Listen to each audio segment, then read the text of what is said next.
Bonjour à tous et toutes, et bienvenue, pour, ce nouveau webinar, Happy User. On est très heureux de vous accueillir pour cette nouvelle édition, cette troisième édition en fait, de webinaires qui sont consacrés, à la performance web et l'expérience utilisateur. N'hésitez pas, le temps qu'on laisse toutes les personnes arrivées, n'hésitez pas à nous faire un petit coucou dans le chat pour voir si ça fonctionne bien. Ça me permet de vous dire que ce chat-là, sur votre droite, vous permettra aussi de poser éventuellement des questions en cours de présentation. N'hésitez pas à le faire. On a prévu de toute façon une session en fin de webinaire pour répondre à toutes ces questions. Donc voilà. Maintenant, pour démarrer ce webinaire, on va commencer par se présenter.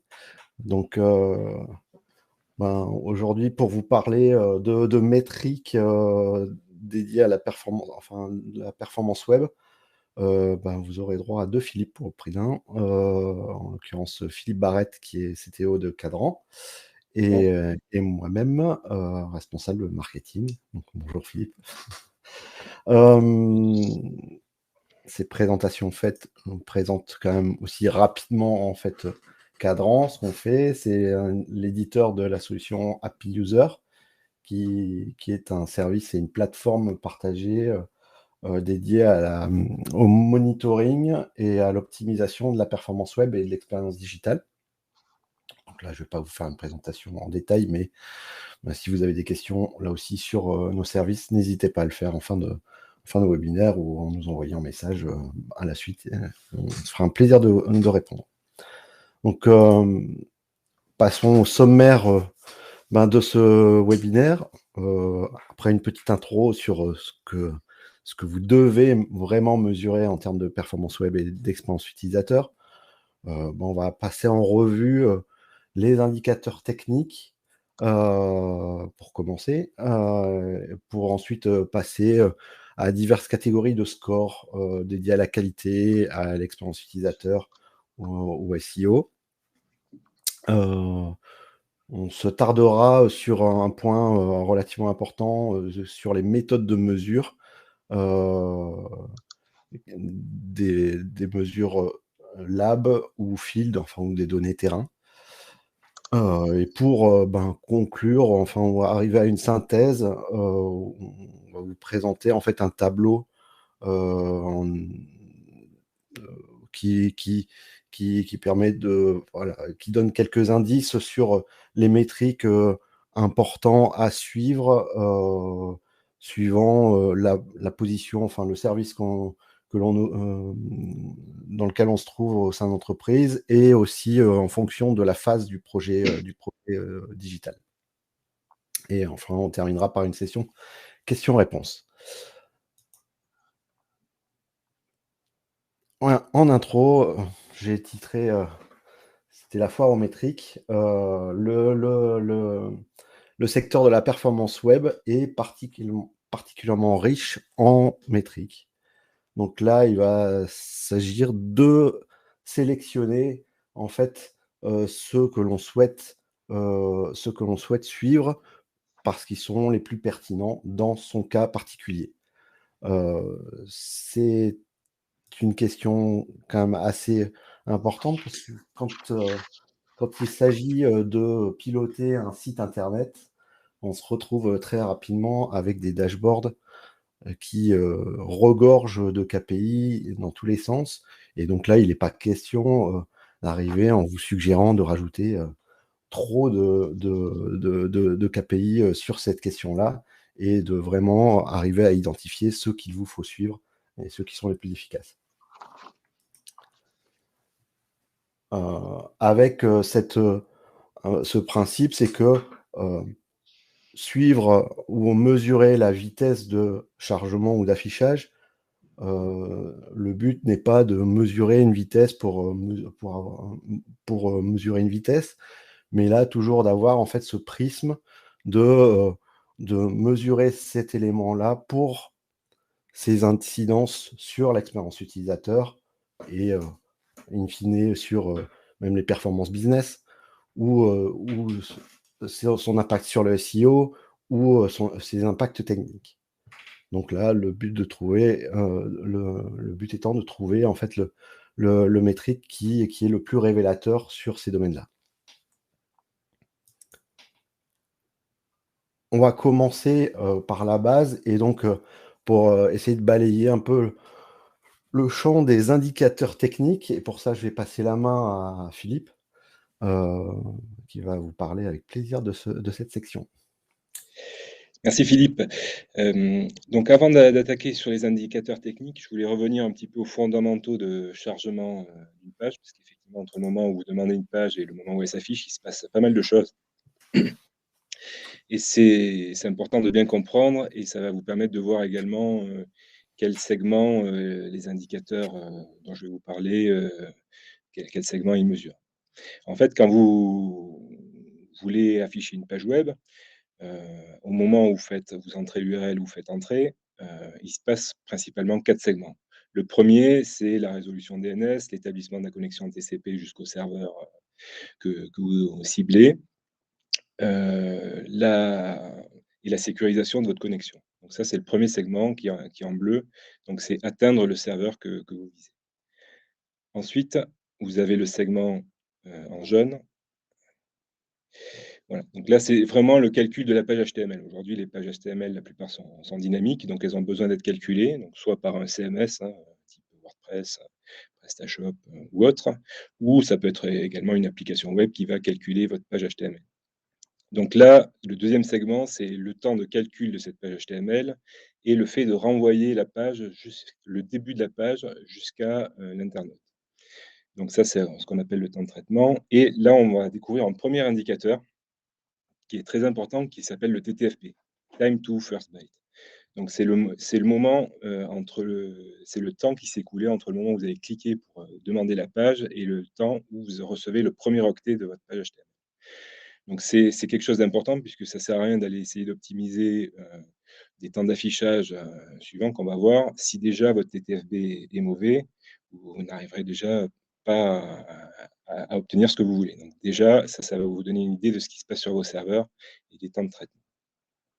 Donc ensuite, vous avez le troisième segment, qui est le temps de réponse, qui est le téléchargement de l'ensemble de cette page HTML depuis le serveur, et donc qui va vous donner un peu une notion de débit de connexion. Et le dernier segment, ça va être l'affichage de votre page web. Donc une fois que la page HTML a été reçue, elle doit charger un certain nombre de ressources, des JavaScript, des CSS et des images, des fonts, etc., qu'elle va venir chercher sur votre serveur ou sur d'autres serveurs. Et donc c'est tout ce segment en vert qui contribue à l'affichage et où on retrouve la plupart des indicateurs. Donc il y a quelque chose qui est très intéressant qu'a normalisé le W3C. Si tu peux changer de slide, s'il te plaît, Philippe.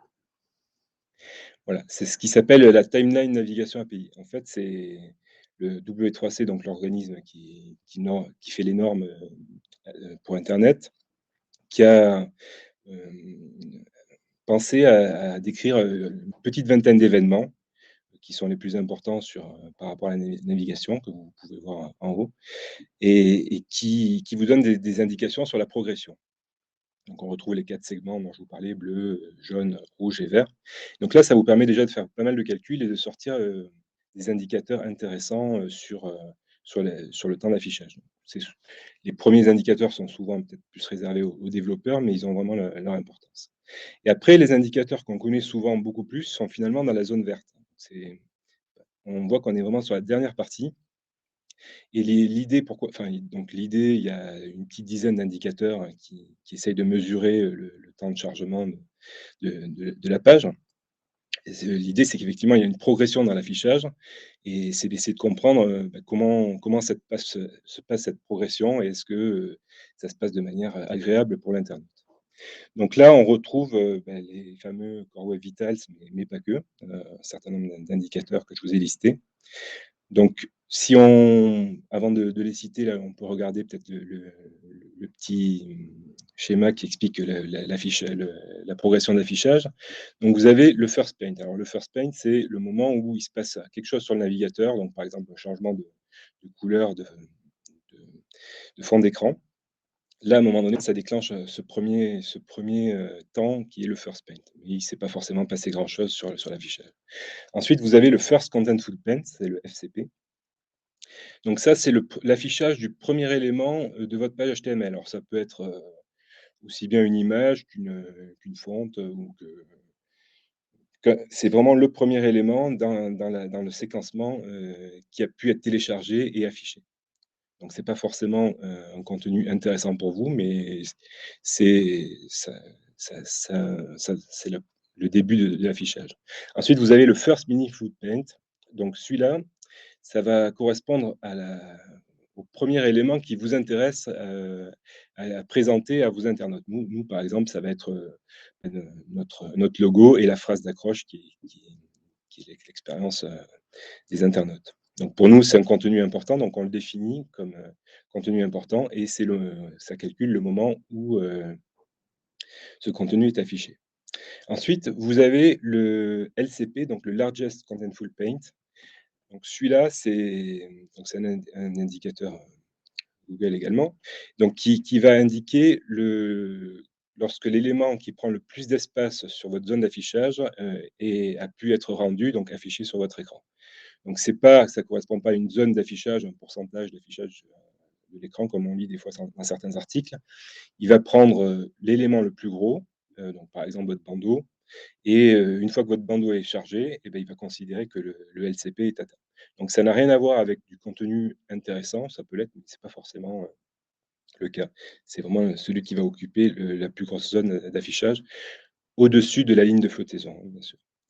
Ensuite, vous avez le TTI, alors, qui est un peu plus compliqué à comprendre. Donc, je vais vous donner sa définition officielle et puis je vais vous expliquer ce que c'est. Donc, le TTI, ça mesure le temps écoulé depuis le début de la navigation jusqu'à ce que les ressources de la page, donc fichiers CSS et JS, soient chargées et que le thread principal soit inactif au moins pendant 5 secondes. Alors, qu'est-ce que ça veut dire tout ça? En fait, à un moment donné, vous avez des boutons qui vont apparaître sur la page. Là, c'est ce qu'on a représenté dans la timeline. Et vous avez envie d'aller cliquer dessus. Donc, ce qui va se passer, c'est qu'entre le moment où le bouton vous est présenté et le moment où vous pouvez cliquer dessus, ça ne va pas forcément être le même instant. Et d'ailleurs, ça va pouvoir éventuellement générer des clics de rage parce que vous ne comprenez pas, vous avez un bouton, vous voulez cliquer dessus, ça ne fonctionne pas bien. Et alors ça, c'est le premier effet. Le deuxième effet, c'est que pendant que la page se charge, il peut y avoir des moments où votre bouton est actif et des moments où malheureusement, votre bouton redevient inactif.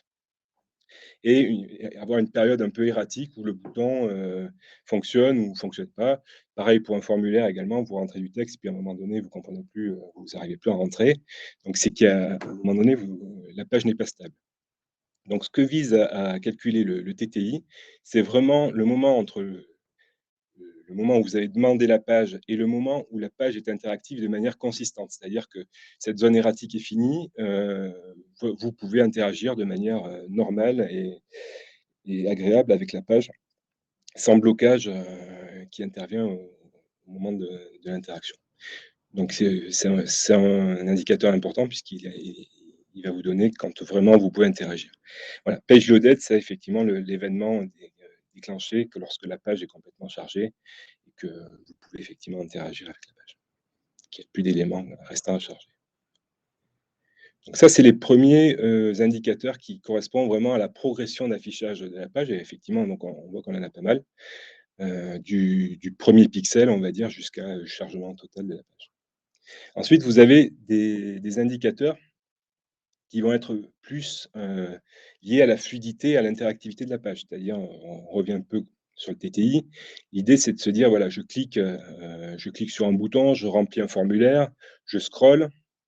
Est-ce que ma page répond bien ou pas? Donc c'est important sur les mobiles, hein. Des fois, on essaye de scroller, ça bouge pas, bon, ça peut être problématique. Donc ces indicateurs-là, le FID, INP et TBT, ça vise à essayer de qualifier le niveau d'interactivité de la page. Donc le FID, donc c'est pareil, c'est un indicateur Google, le First Input Delay, Ça calcule le temps entre le moment où vous avez cliqué sur, un bouton ou rentré du texte et le moment où, effectivement le navigateur a pris l'action. Donc, comme je disais, si vous avez une zone erratique et bah, par exemple, ou si vous présentez votre bouton un peu trop tôt et que le bouton n'est pas actif, et beh, effectivement, vous allez avoir un FID qui est mauvais, potentiellement. Si vous présentez le bouton au bon moment, et que vous limitez ce temps un peu erratique où le bouton est actif et pas actif, vous allez avoir effectivement vous allez pouvoir améliorer votre FID. Alors le FID a tendance à être remplacé, par Google par l'INP. Alors l'INP, son objectif, lui, ça va être, de calculer plutôt tout au long du cycle de vie la capacité à interagir avec la page. C'est-à-dire que ça va regarder chaque interaction, jusqu'à ce que vous ayez quitté la page et ça va vous renvoyer la plus mauvaise interaction, que vous avez pu avoir avec cette page. Voilà. Donc Google a tendance à vouloir retirer le FID. On va voir si c'est ce qu'ils font. Moi, je trouve personnellement que les 2 sont intéressants. Le FID, il est très intéressant parce que c'est le premier contact avec l'internaute et c'est là où on va souvent avoir des clics de rage et donc c'est important pour moi de le garder et l'INP effectivement va vous donner la plus mauvaise interaction, donc bah, après à vous d'essayer de comprendre ce qui s'est passé et de corriger les problèmes. Alors le TBT, c'est un indicateur un peu technique qui est le Total Blocking Time. On va peut-être plus l'utiliser pour les développeurs, mais c'est un peu la même idée, c'est de regarder le temps cumulé, hem, occupé par les longues tâches. C'est-à-dire, on va regarder pour chaque, moment où le navigateur est occupé, il ne peut pas répondre. On va se faire la somme de tous ces temps lorsque ça dépasse 50 millisecondes, parce qu'on considère que jusqu'à 50 millisecondes, on n'est pas bloqué. Enfin, au niveau de l'utilisateur, on ne s'en aperçoit pas. Et si par exemple, on a une coupure de 100 millisecondes, ben, on va dire, ben, on fait une première coupure de 100 millisecondes, on va considérer qu'il y a 50 millisecondes en trop. Puis après, s'il y a une deuxième coupure de 70 millisecondes, ben, on va rajouter encore 20 millisecondes, etc., etc. On fait la somme de tous ces temps de blocage et on regarde, combien ça donne.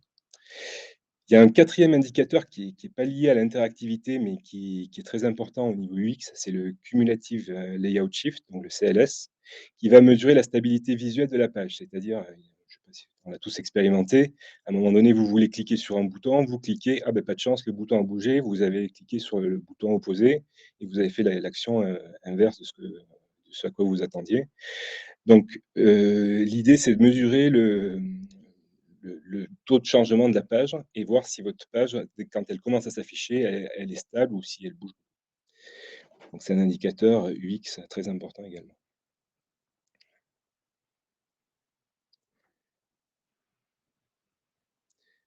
Voilà. Donc là, on vous a fait une petite synthèse là, des différents indicateurs techniques. Donc quand vous avez en bleu foncé les Core Web Vitals, donc les 3 signaux essentiels selon Google, donc le LCP, le CLS et le FID. Ils les font évoluer régulièrement, donc on va voir s'ils introduisent l'INP dans cela. Et également, Google en mesure d'autres, effectivement, le TTFB, le FCP, etc., le TBT. Mais ils ne sont pas inclus dans les Core Web Vitals. Voilà. Donc, l'idée, c'est effectivement, pour résumer, vous avez le TTFB qui est en amont de tous les autres, qui est vraiment, va regarder la capacité de votre serveur à vous renvoyer une page web, à la calculer. Et après, tous les autres, c'est vraiment des temps d'affichage de votre page et le niveau d'interactivité que votre page donne. Si vous récupérez à la fin de la séance le PDF, on vous a également mis les cibles que Google suggère. Donc, par exemple, un TTFB à au moins de 800 millisecondes, etc., etc. Donc, vous aurez les différentes cibles Google.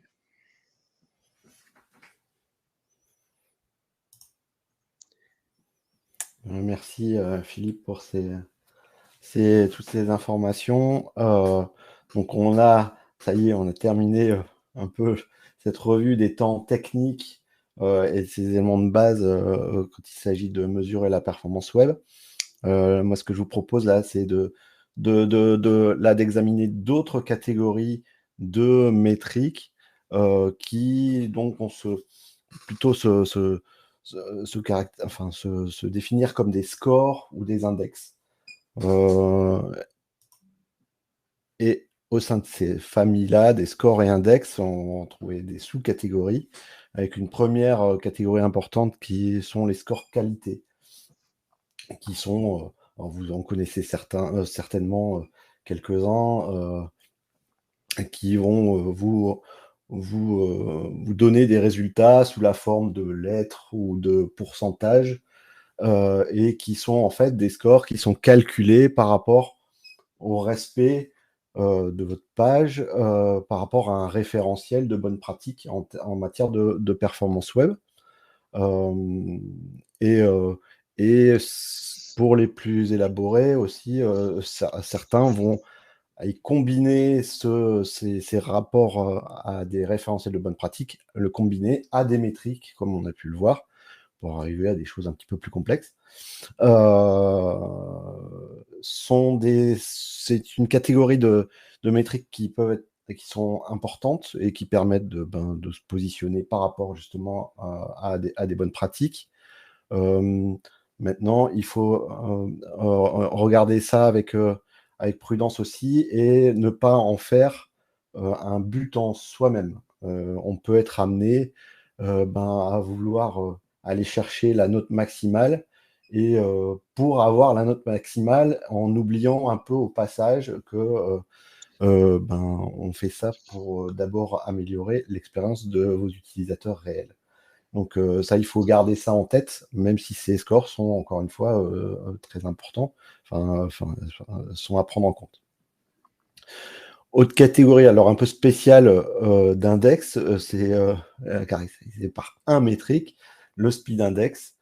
C'est le seul un indice qui calcule, enfin, ou qui a pour vocation d'évaluer la vitesse et la progressivité d'affichage de vos pages.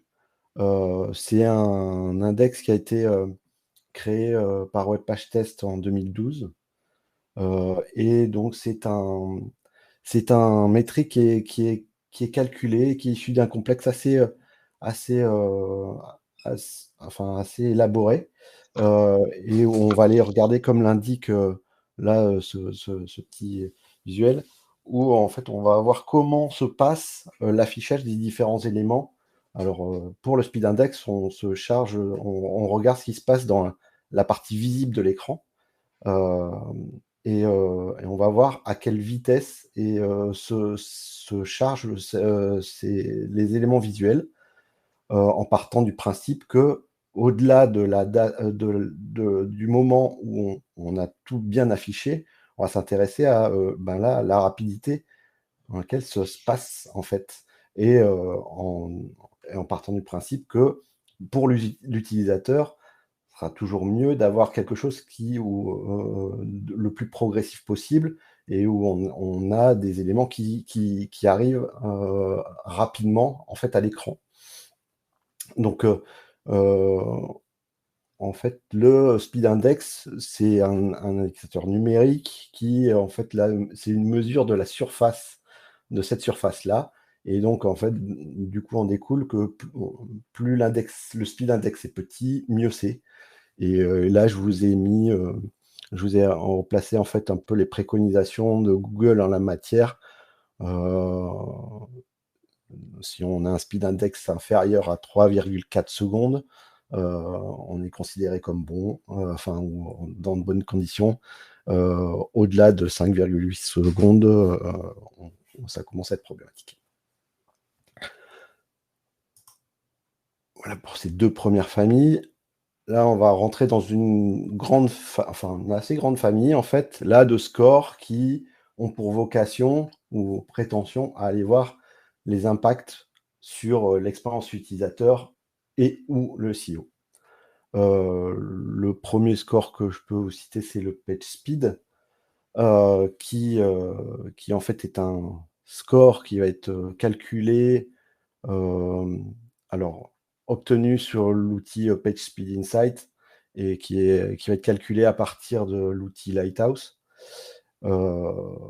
et qui va aller en fait mesurer on va y revenir via une méthode synthétique, euh, va aller mesurer un ensemble de métriques, donc symétriques, parmi ceux-là. Donc on les a tous cités, en l'occurrence, entre Philippe et moi, on a tous cité là. Donc ils vont aller mesurer ces symétriques et on va aller pondérer ces scores enfin ces métriques pour obtenir un score global. Qui est important dans le sens où on joue avec des métriques et des indicateurs qui ont été annoncés par Google comme pris en compte comme facteur de ranking en fait, pour le référencement naturel. Donc c'est un score qui est bien évidemment regardé avec beaucoup d'attention. Par contre, il faut aller bien savoir comment le décortiquer pour en tirer vraiment les bénéfices. On verra aussi que les méthodes de mesure, là aussi, peuvent poser question en fait, sur ces indicateurs. Deuxième score qu'on peut citer, c'est l'APDEX, qui en fait est un standard ouvert qui a été développé dès 2004 par une alliance d'entreprises. Et c'est une démarche qui est relativement intéressante puisque assez différenciée, puisque là on va s'éloigner en fait de la mesure de la vitesse pour aller s'intéresser en fait au niveau de satisfaction des utilisateurs concernant cette performance web. Pour ce faire, en fait, le principe, c'était d'établir en fait un temps cible en deçà duquel, en fait, on va considérer que les utilisateurs vont être satisfaits de cet aspect technique. En découlant de ce temps cible, on va aller définir un temps limite. Donc là, c'est 4 fois le temps cible, donc 8 secondes, au-delà duquel, en fait, on va considérer que là, on rentre dans un type d'accès frustrant. Donc, on obtient 3 populations et en fait, l'index APDEX, qui va être tout le temps situé entre 0 et 1, moyennant ce calcul, en fait, donne une indication sur le niveau de satisfaction globale des utilisateurs et sur un peu la répartition statistique entre les différentes populations. Ce faisant, cet indicateur est plutôt simple, il est clair, orienté utilisateur, et il a la vertu d'éviter les biais qu'on peut rencontrer en travaillant avec des moyennes. Puisque là, en fait, ce mode de calcul permet de prendre en compte la répartition statistique en fait, entre les différentes populations d'utilisateurs satisfaits, qui sont OK ou qui sont frustrés.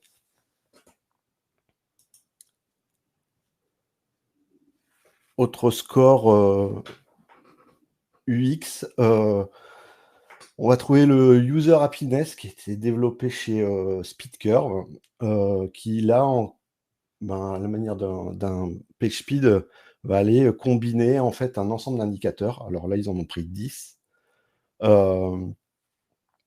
Ils vont partir là sur un principe un petit peu différent.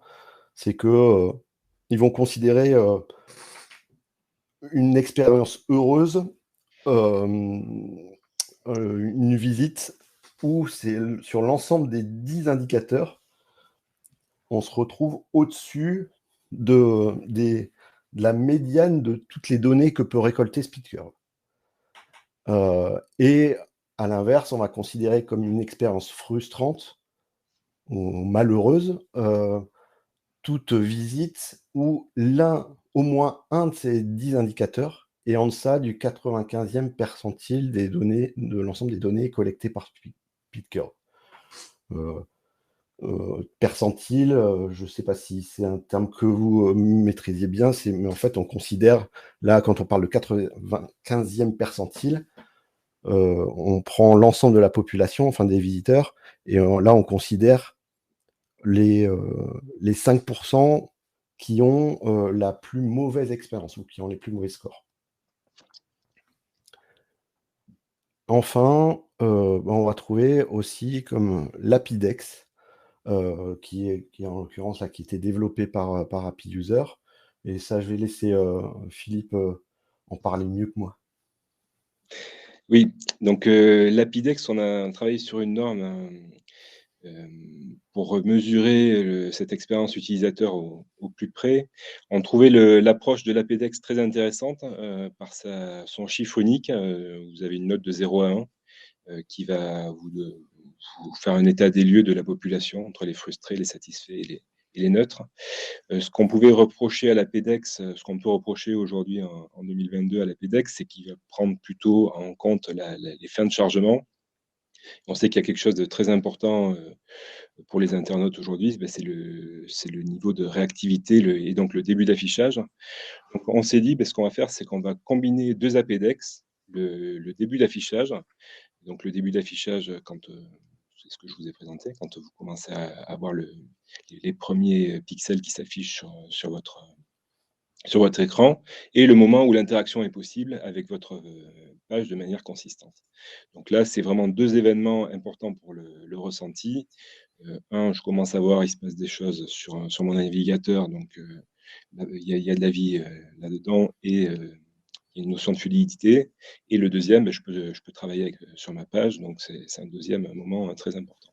Et donc nous, on s'est donné ce qu'on a bien aimé également dans la PDEX, c'est la possibilité de donner des cibles de temps de réponse aux pages, donc qu'on va pouvoir mettre en fonction de l'importance des pages. On avait fait un webinaire sur ça, hein. Une page d'accueil, par exemple, doit être plus rapide qu'une page produit, par exemple, ou on peut se permettre sur une page de recherche d'être un peu plus long.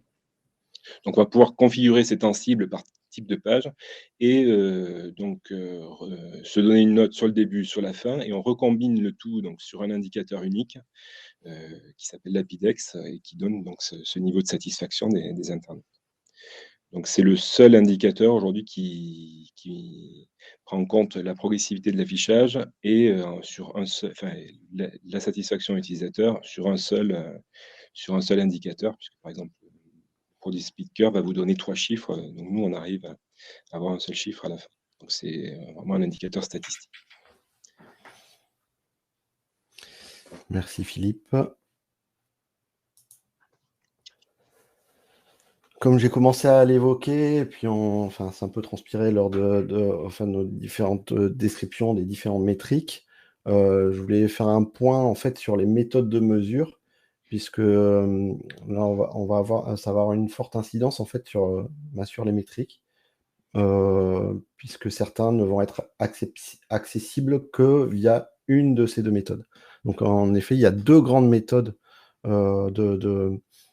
pour récolter des informations, des datas concernant la performance web. On va parler de lab et de field data, donc des données terrain ou laboratoire. Et derrière, en fait, il y a deux grandes technologies, à savoir le monitoring synthétique et le real user monitoring. Pour faire court et simple, en fait, le monitoring synthétique ou actif, il consiste dans la simulation de visites d'internautes par des robots qui vont être capables de répliquer donc une visite d'un internaute selon des conditions qui vont être prédéfinies au départ, donc en termes de localisation, de qualité de connexion, donc de débit, de navigateur, etc. Et cette sonde va être capable de récupérer les données concernant la performance web et donc après de les stocker pour un retraitement, etc. et pour une analyse.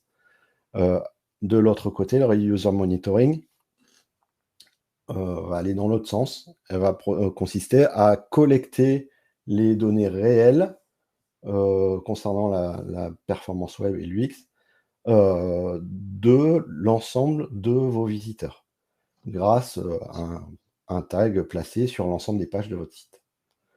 Donc, c'est deux mécaniques très différentes qui vont avoir des implications. Comme je disais, il y a certaines métriques qui ne vont pas être accessibles dans l'une ou l'autre de ces méthodes.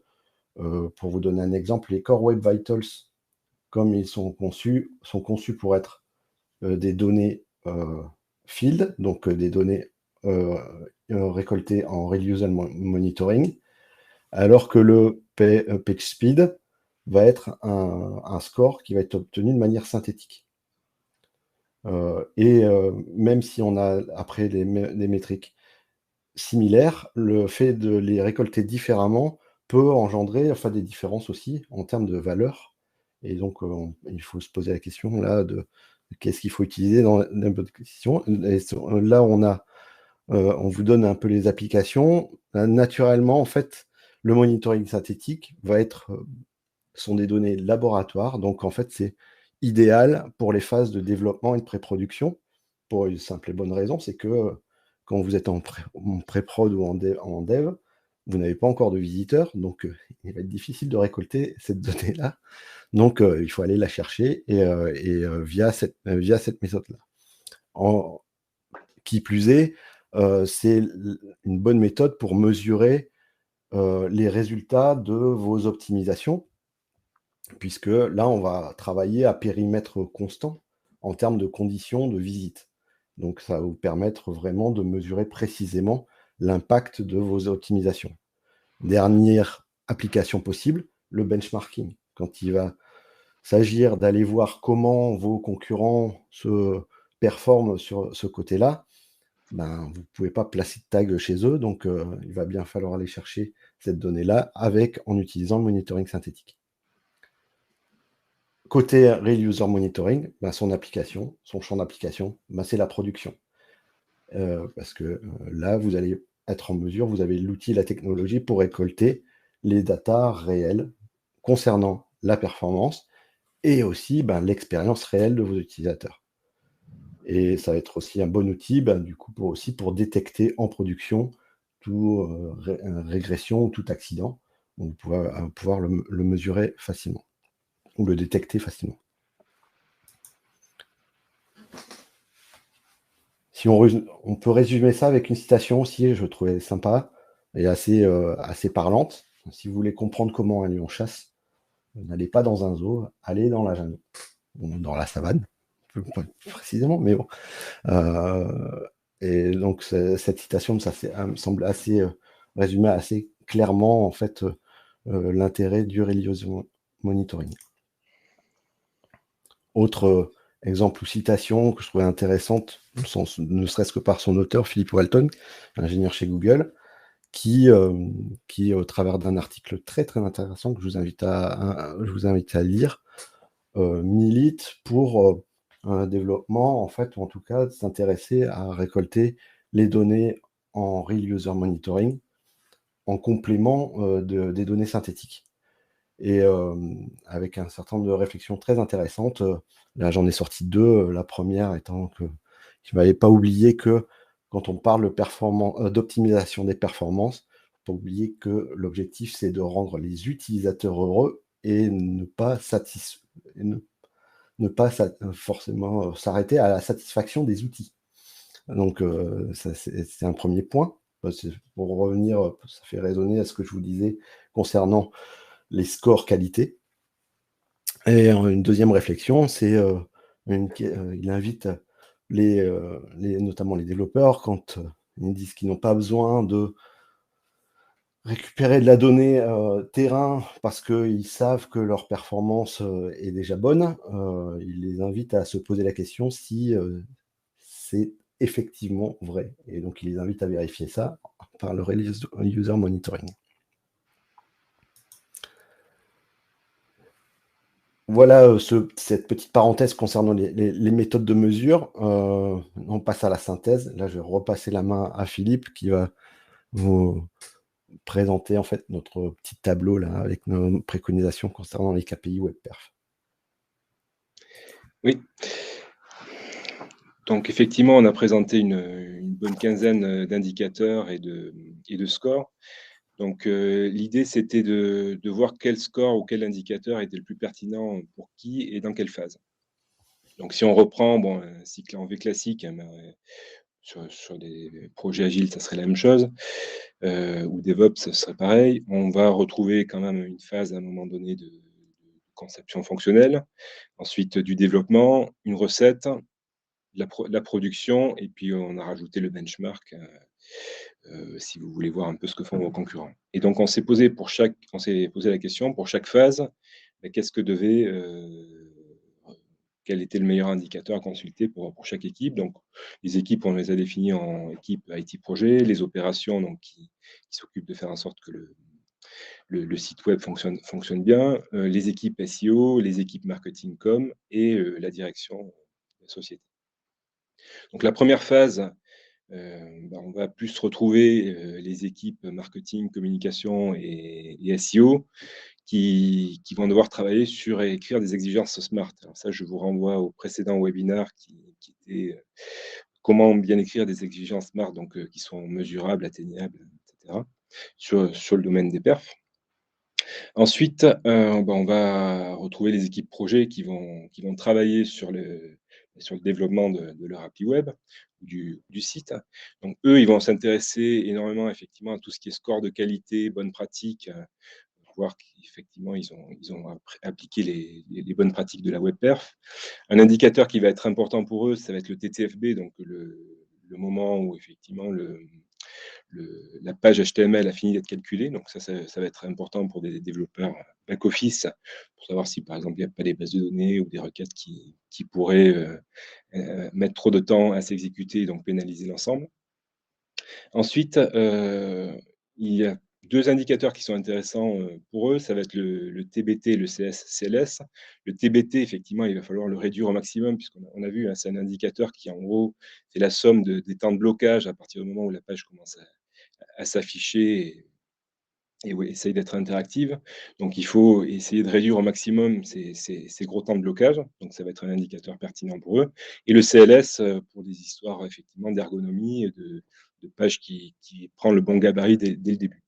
Voilà. Le speed index également va pouvoir être intéressant puisqu'il va donner une bonne idée de la rapidité d'affichage de la page. Ça va essayer de faire en sorte que la page s'affiche le plus rapidement possible dès le début. Ensuite, vient la phase de recette. Donc ça va être plutôt alors dans des équipes DevOps, plus ça va, plus on va retrouver les opérations qui vont commencer à s'approprier le site web ou l'application. Donc eux, ils vont s'assurer quand même qu'ils récoltent quelque chose qui fonctionne bien. Donc on va penser qu'effectivement, ils vont s'intéresser au score PageSpeed qui est une synthèse un peu de l'ensemble des web vitals de Google. Des scores qualité également pour s'assurer que le code a bien été est bien propre. Et ils vont effectivement aller regarder un peu les core web vitals, mais la partie synthétique de ces indicateurs. Côté SEO, effectivement, on va être vraiment dans les indicateurs Google, puisque Google maintenant a introduit les core web vitals. Donc on va retrouver le score PageSpeed et les core web vitals. Score de qualité également, ça peut rentrer dans les critères SEO. Côté marketing, ce qui va être important, ça va être d'essayer de se donner la meilleure chance que ça va bien se passer en production et que les internautes vont être satisfaits. Donc eux, ils vont plutôt s'intéresser effectivement au score PageSpeed, qui est un peu un résumé des différents web vitals et les core web vitals, les trois. Ensuite, vient la production. Donc, comme l'expliquait Philippe, nous, on préconise à ce moment-là de plutôt aller chercher des indicateurs en rhume, donc vraiment sur des frais, enfin, du ressenti des vrais internautes pour vérifier que tout ce qu'on a essayé de bien faire se concrétise. Donc, l'idée, c'est d'aller trouver des index orientés UX par rapport à la web perf, bien sûr, en rhume. Donc, et pour les opérations, on a rajouté effectivement des indicateurs sur le niveau de disponibilité des serveurs, donc que ce soit en synthétique ou en rhume. Donc synthétique, par exemple, si vous avez un load balancer, si vous avez un serveur qui crache, vous ne le verrez pas forcément en rhume, mais par contre, vous allez le détecter en synthétique, et c'est toujours intéressant d'avoir la vue rhume aussi. Tiens, j'ai pas forcément perturbé les internautes. Le SEO, il va effectivement aller regarder les core vitals cette fois-ci, mais côté rhume, donc s'assurer que ça se passe bien et qu'il a les meilleurs scores pour son référencement. Et le marketing, lui, il va s'intéresser à cet index UX et donc au taux de conversion également qui vont être bons si les niveaux de vitesse des pages sont bons ou très bons et qui risquent de baisser si votre site est un peu lent. Au niveau direction, on monte encore d'un niveau d'abstraction. Des taux de conversion, on obtient des gains en CA. Donc, eux, ils vont piloter par, on va dire, deux indicateurs. Cet index UX, est-ce que mes internautes sont satisfaits et directement le gain en chiffre d'affaires. Côté benchmark, Philippe l'avait un petit peu dit, effectivement, on va pouvoir utiliser les Core Web Vitals, donc soit en synthétique, soit en Crux. Alors Crux, on n'en a pas parlé, c'est Google qui a mis en point un pool en fait d'utilisateurs qui sur Chrome, hein, donc vous n'avez pas toute la population qui ont signé un accord comme quoi ils sont OK pour que les données de perf soient envoyées à Google. Et donc vous avez des données field, certes pas complètes, mais vous avez certaines informations un peu field pour votre benchmark. Donc ça va plutôt intéresser effectivement les équipes marketing et com et un peu le SEO. Pour voir si effectivement les Core Web Vitals sont meilleurs que sur leur site et éventuellement voir s'il faut faire des améliorations pour le référencement. Voilà pour la synthèse.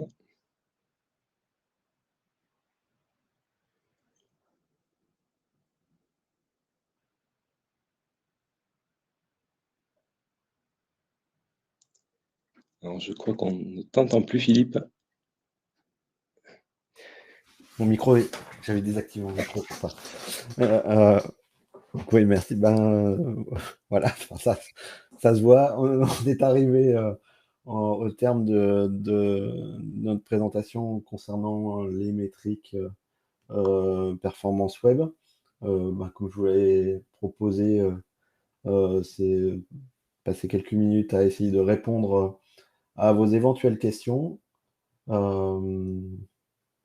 Donc il y en a deux de Guillaume. Philippe, je sais pas si tu. Oui, je peux répondre. Donc, Guillaume nous dit, je considère que le SEO est le plus important. Comment vous apportez plus? J'ai déjà un outil pour faire une analyse avec plein d'indicateurs. Et qu'est-ce que vous apportez de plus que Google Analytics? Alors, moi, je considère que avoir un site efficace, ça repose sur 3 leviers. Donc le premier levier, effectivement, c'est un SEO efficace qui amène vers du contenu qui correspond à votre recherche. Donc effectivement, c'est la première idée de faire venir du monde sur votre site web. Le deuxième, pour moi, c'est effectivement l'UX, c'est-à-dire avoir un parcours clair dans votre site, des pages produits si vous êtes un e-commerçant qui a une bonne description, qui donne envie d'aller acheter ou de découvrir le site. Et exactement au même niveau que cette partie UX, pour moi, il y a les histoires donc de temps de chargement du site, ces histoires d'interaction et de capacité à interagir rapidement avec l'internaute et de pas apporter de frustration. Donc pour moi, il n'y a pas un levier qui est plus important que l'autre. Si c'est déjà effectivement compliqué d'amener du monde sur votre site, si après, une fois qu'ils sont sur votre site, finalement, la navigation est décevante, que ce soit à cause de l'UX ou à cause des perfs, c'est un peu dommage, vous allez perdre en taux de conversion. Donc, pour moi, il n'y a pas un sujet qui est plus important, les trois le sont. Donc après, vous me dites, j'ai déjà un outil pour faire une analyse avec plein d'indicateurs. Je pense que ça serait intéressant qu'on échange, si vous voulez, par mail.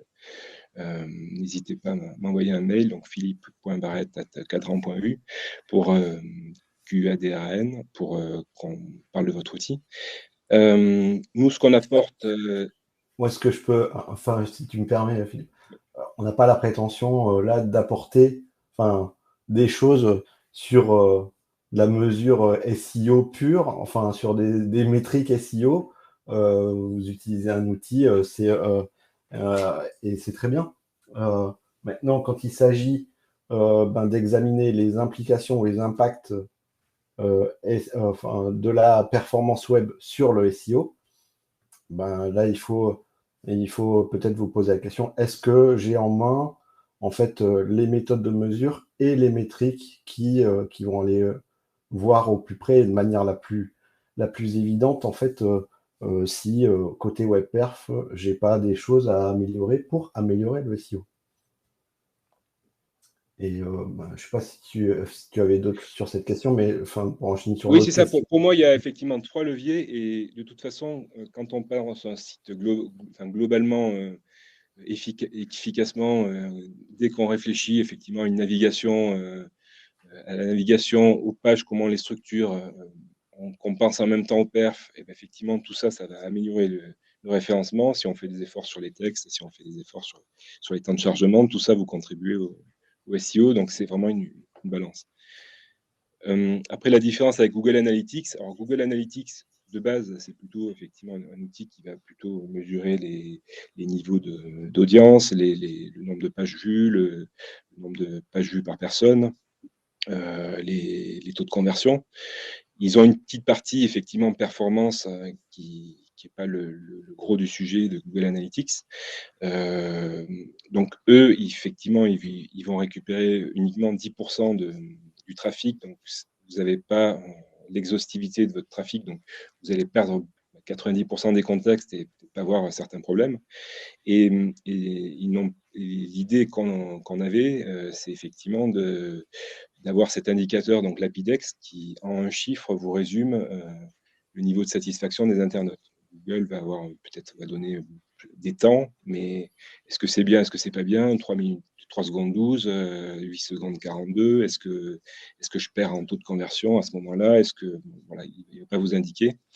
Et après, c'est assez difficile de faire un diagnostic avec Google Analytics sur ce qui va bien et ce qui ne va pas bien sur votre site et comment améliorer tout ça.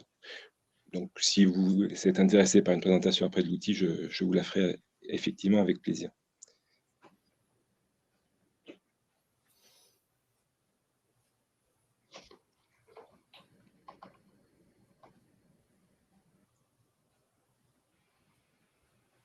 Alors, d'où sort votre Apidex? Il repose Ouais, sur attends, quoi?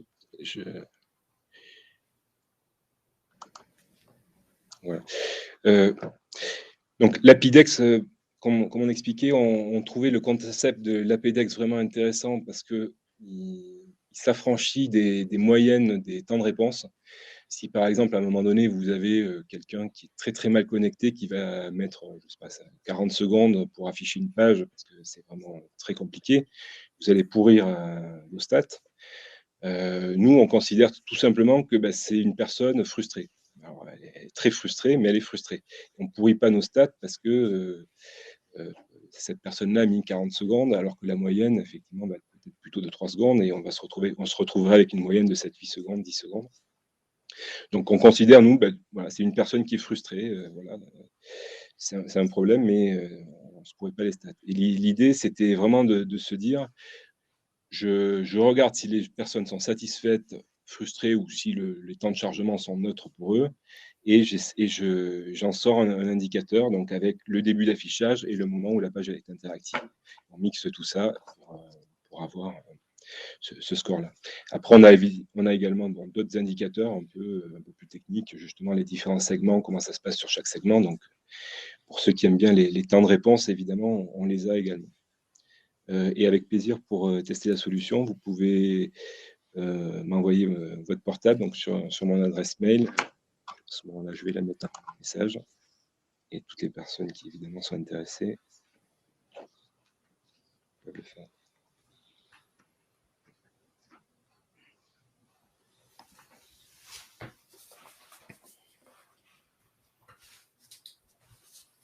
Voilà. Et après, enfin bon, pour répondre différemment, enfin en tout cas, sur un autre angle à la question d'où sort l'Apidex, à la base, il sort, enfin, quand même de la mesure, enfin de mesures ponctuelles, enfin ponctuelles, sur l'ensemble de l'audience. Donc, enfin, ça aussi, faut le prendre, enfin, c'est un élément, en fait, et on est là dans du real user monitoring, donc en fait, on prend en compte l'ensemble des expériences sur l'ensemble de son audience. Donc, si on a des millions de visiteurs, enfin, ça va prendre en compte, y a pas, on n'est pas dans du synthétique, et, on est vraiment dans du traitement de la donnée réelle, quoi.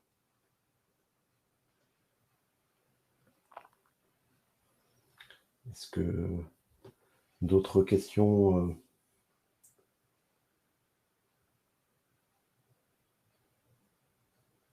Il n'y a que Guillaume qui a envie de poser des questions.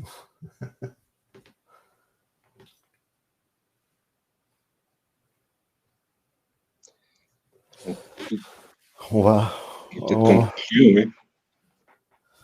On va conclure. De toute façon, Moi, ce que je vous invite là maintenant, enfin, et puis à la suite, n'hésitez pas à vous rendre sur notre site.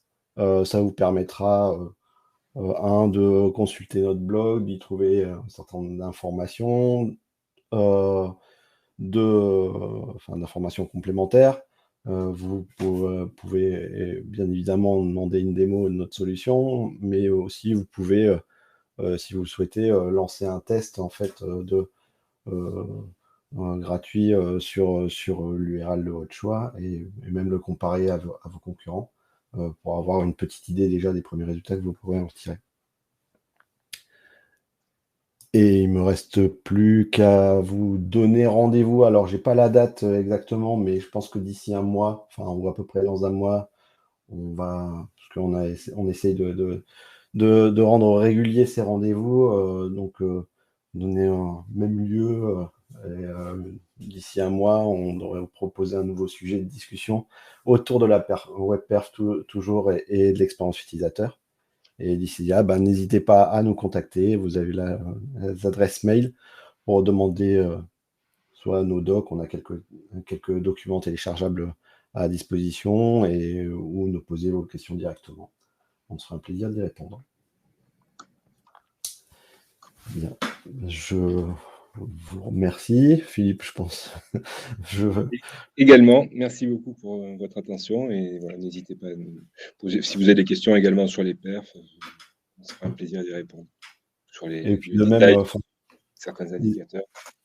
pouvez aussi suivre notre chaîne sur Webikeo et vous pourrez retrouver aussi les rediffusions en fait des précédents webinars. Si vous n'avez pas eu l'occasion de voir les précédents, ils sont disponibles au revisionnage.